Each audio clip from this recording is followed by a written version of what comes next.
Hi friends, எல்லாருக்கும் வணக்கம். இது சண்டே மதியானம் எடுத்த வீடியோ. இன்றைக்கி மதியானம் லஞ்ச் பார்த்திங்கன்னா களியும் மட்டன் குழம்பும் தான். இந்த மட்டன் குழம்பு எப்படி பண்ணுறதுன்னு பார்க்கலாம்.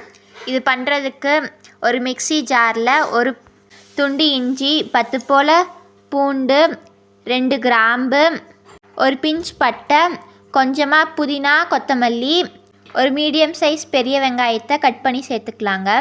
1/2 ஸ்பூன் மிளகு, 1/2 ஸ்பூன் ஜீரகம் சேர்த்து நல்லா ஃபைன் பேஸ்ட்டாக அரைச்சி எடுத்துக்கலாங்க. இப்போ இந்த அரைச்ச பேஸ்ட்டை இன்னொரு கப்புக்கு ட்ரான்ஸ்ஃபர் பண்ணிவிட்டு தேங்காய் பேஸ்ட் ரெடி பண்ணலாங்க.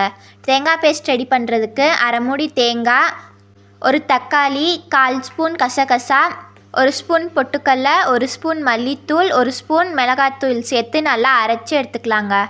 இப்போ மட்டனை எடுத்து நல்லா மஞ்சப்பொடி, உப்பு போட்டு நல்லா வாஷ் பண்ணி எடுத்துக்கலாங்க.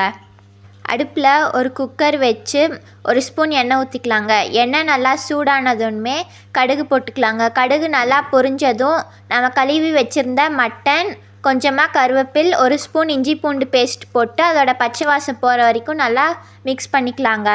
1 ஸ்பூன் உப்பு, 1/4 ஸ்பூன் மஞ்சப்பொடி போட்டு குக்கர் மூடி போட்டு 5-6 நிமிஷம் வேக வச்சு எடுத்துக்கலாங்க. மட்டன் ஓரளவுக்கு வெந்ததுக்கப்புறமா நம்ம ரெடி பண்ணி வச்சுருந்த மசாலா பேஸ்ட்டையும் தேங்காய் பேஸ்ட்டையும் போட்டு நல்லா மிக்ஸ் பண்ணிக்கலாங்க. மிக்ஸ் பண்ணிவிட்டு தேவையான அளவு தண்ணி ஊற்றி குக்கர் மூடி போட்டு 5-6 விசில் விட்டு ஆஃப் பண்ணிக்கலாங்க.